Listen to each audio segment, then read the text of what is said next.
Assalamualaikum warahmatullahi wabarakatuh.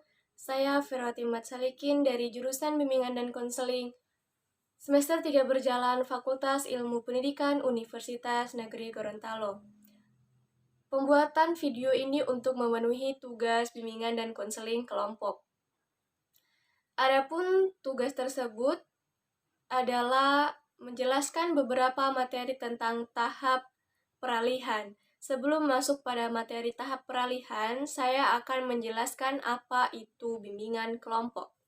Bimbingan kelompok menurut Nata Wijaya tahun 1987, bimbingan kelompok merupakan suatu sistem pemberian layanan, bantuan yang amat baik untuk membantu mengembangkan kemampuan pribadi, pemecahan dan menangani konflik-konflik pribadi atau pemecahan.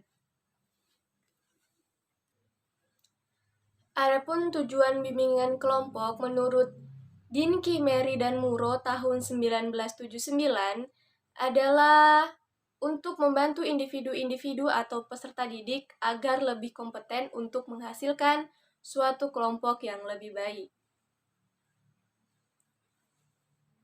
Nah, adapun tujuan-tujuan bimbingan kelompok adalah yang pertama, mengembangkan seluruh potensi dan kekuatan yang dimilikinya seoptimal mungkin.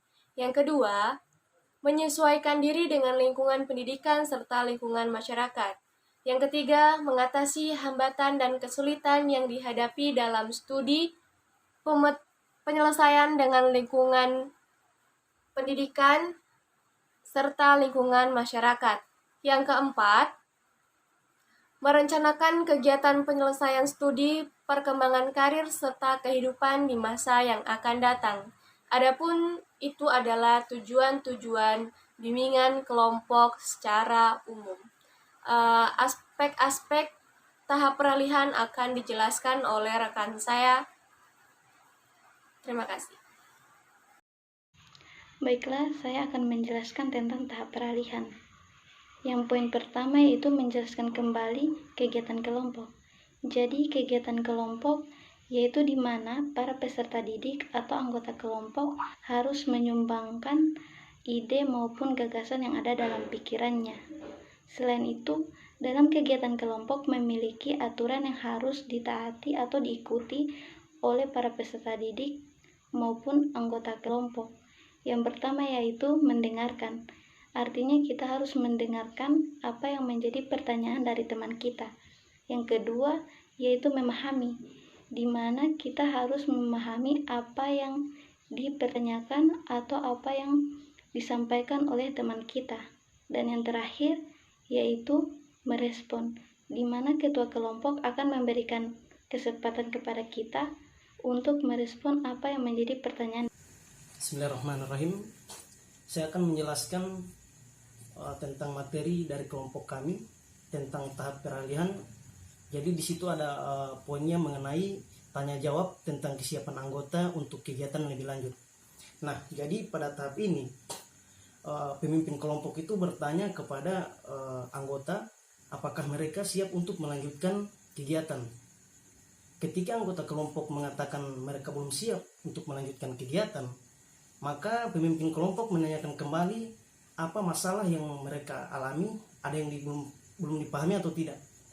Nah, untuk itu pemimpin kelompok wajib menjelaskan kembali mengenai hal itu sampai anggota kelompok siap untuk melanjutkan kembali kegiatan yang berlangsung. Ya, kurang lebih seperti itu. Baik, selanjutnya dalam BK kelompok ada tahapan peralihan. Dalam hal ini mengatasi hambatan dan kesulitan yang dihadapi dalam studi.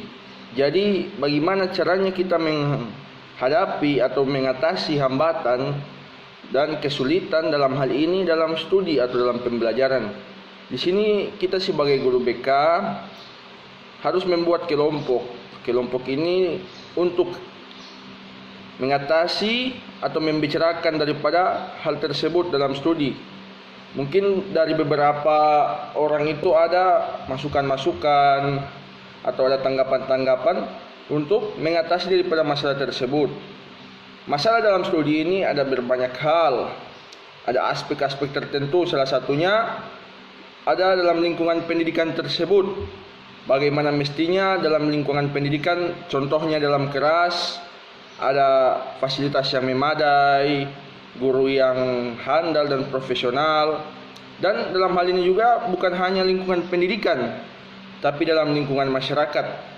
Bagaimana masyarakat kita itu membantu daripada pendidikan yang ada di daerah kita tersebut. Jadi untuk itu dalam hal ini cara mengatasi masalah dan kesulitan dalam studi atau lingkungan pendidikan atau masyarakat, di situ harus ada saling topang menopang, saling gotong royong, saling bantu membantu untuk menopang daripada cara mengatasi masalah tersebut, baik dalam studi, lingkungan masyarakat, lingkungan pendidikan.